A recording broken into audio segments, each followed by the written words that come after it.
Alright, hello everyone, and welcome to a review of The Vagrant. Now this is a Metroidvania indie game.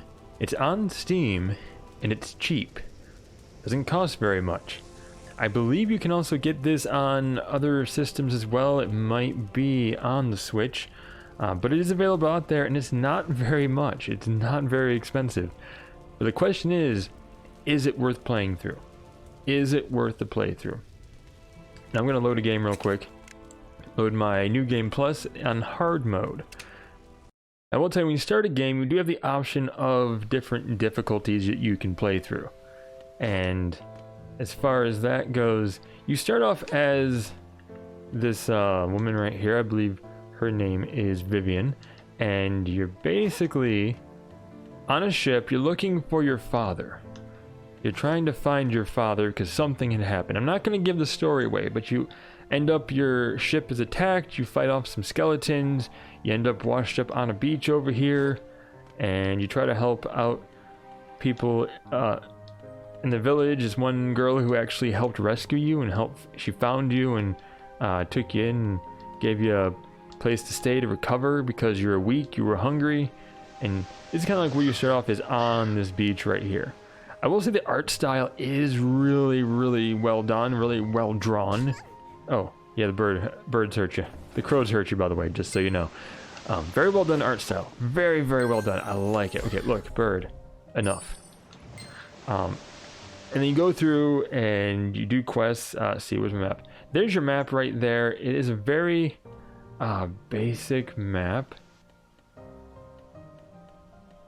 You can move while the map is up. It doesn't look very detailed as far as exactly where you are, but does kind of give you an idea of, hey, look, there's a way to go up this way, down this way, and it's up to you to find out how to go those directions, how to get there. And it will kind of show, hey, there's a question mark here, or something here to check out, something worth checking out down here. Now, this game's art style very much looks like I think it's Odin's Sphere, and is it Dragon's Crown, I believe, is a beat 'em up that has this very similar art style. They were going for very much an art style like that, you know, over exaggerated body proportions. Like, okay, first off, look at our main character. Look at how she's dressed. Look at her proportions, what she's wearing. It's ridiculous. This lady right here, obviously proportions are exaggerated on her, as are physics. But it's not just women, because you look at this this waiter here, this maitre d', this waiter. Look at how stacked he is. He is ridiculously stacked in this game. It is crazy. The art style. Oh, you can attack the chickens, by the way. You can I think eventually kill the chicken, but it takes a while. They have super high defense. You'll be there forever. In some areas you can go up, some areas like you push the up button and you go to the map. I went upwards. Okay, so if I go back, if I go to this area, now see, that area doesn't have any lines from it, so that area there is nowhere else to go, which is really cool about the map. It does have areas where it'll show you, hey, you can go up or down in different areas. You can go into shops and buy things. You do have currency. Gold is your currency for buying things. Mana is actually your currency for leveling up.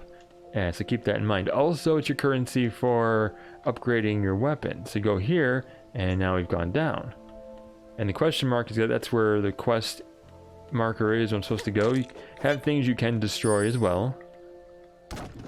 Destroyable objects will give you more mana. Same with enemies, you destroy them. They also will give you money too, which is kind of cool. You have destroyable objects in the environment. And you we have this quest where we have to guide her to the next village to meet her betrothed.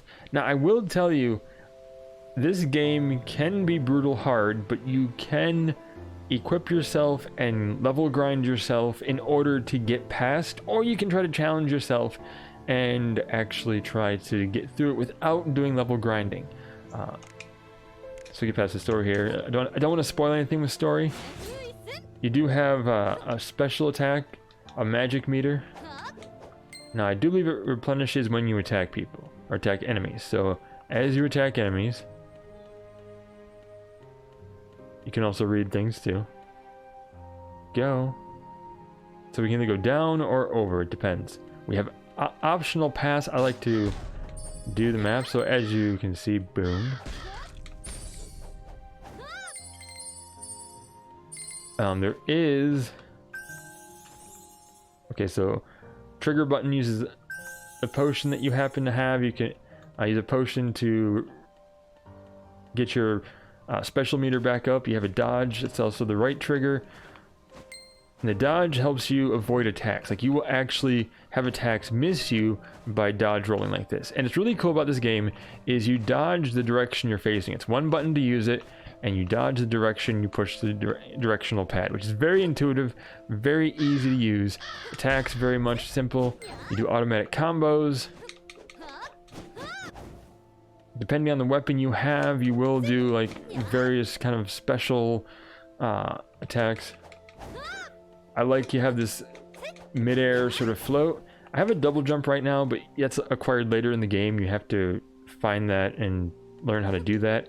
I will kind of show you real quick the menu. You have items, equipment, skill, ability, notes, just kind of like things you've collected, Monsterpedia, journal, what you have to do. Pretty simple stuff. Abilities, this is where it really kind of shines, is you have this really cool skill web, kind of skill tree web type thing, so you can very much build your character as you want. So you can have a character that has more technical abilities. You can have a character that's just brute strong and high defense. However you want to build your character, that is how you build it. It's very customizable.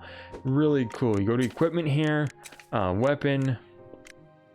So I'm using Incinerator right now, which has currently one of the higher attacks. Destroyer is also fairly decent, but I think it's a little bit slower, but it's actually a decent one. So let's go to Destroyer, and I can go, you can enchant with runes, you can equip it, you can enhance it. So 2500 mana to enhance it. So bam, enhance it. Now it's 287, so it's actually quite a bit stronger. Big Bro's hammer, it's a tiny little dagger, it's kind of funny. Silver Moon, also fairly decent. That's fully upgraded right there. But yeah, you can spend mana to upgrade your character, upgrade your weapons, even your armor too, like your armor right here. Skin of the Abyss is fully upgraded right now, so I can't upgrade these. I've got runes equipped to them that do various things, add various elemental or protections or different like combo type things, kind of give you boosts, which are very nice. It's very cool, very customizable, and you have areas where you can actually get different runes, get new ones, get better ones, and it's really cool. And it's money and mana is really easy to come by. You can easily grind for weapons. This game definitely has a good challenge to it, and you have harder difficulties you can play through and beat the game again if you want. There's multiple endings too that you can get throughout your playthrough. In fact, at the very first like major boss that you're technically supposed to lose, you can win and get a different ending. Now, I'm not going to say whether it's a good or bad ending, but experience it for yourself. You'll definitely want to play that, and it's very enjoyable. So, as far as this game goes, I would definitely say it's worth a playthrough, worth getting. It's cheap. It's cheap. It makes for a good, solid playthrough. You could probably beat this in maybe, say, about 10 to 12 hours, maybe faster if you're a little better at these kind of games, if you're trying to speed through this game. But you also have replayability because you can play in harder difficulties with New Game Plus. And you have all your abilities and you're going through on harder, trying to challenge yourself or play through on harder difficulties. There's replayability, trying to find things you may have missed the first time. Or going through and really searching carefully and trying to find every single item. The art style, like I said, it is unique. So if you're not a big fan of this art style, maybe stay away from it. But as far as gameplay and how the game works and the mechanics, it plays solid. This is a solid game. It is extremely well done, and it really deserves your attention, honestly. Personally, I'd say buy it, play through it. It is worth the time. It is definitely a fun game. You would not regret playing this. Absolutely. Personally, I'd probably give this about a 9 out of 10 if I had to. I don't like doing that, but definitely a solid 9 out of 10 if I had to give it any kind of rating. But that's what I had to say about this game. That is my review for The Vagrant, and I appreciate you watching this video. And of course, you can follow me on Twitch or on Twitter or Facebook. Links are in the description down below. I stream on Twitch about 3 to 4 times a week. Also, I have uploads every week on this channel, and I'm live on this channel on YouTube every Saturday in the morning, Eastern time, about 9, 10 o'clock in the morning. Around that time, I try to go live.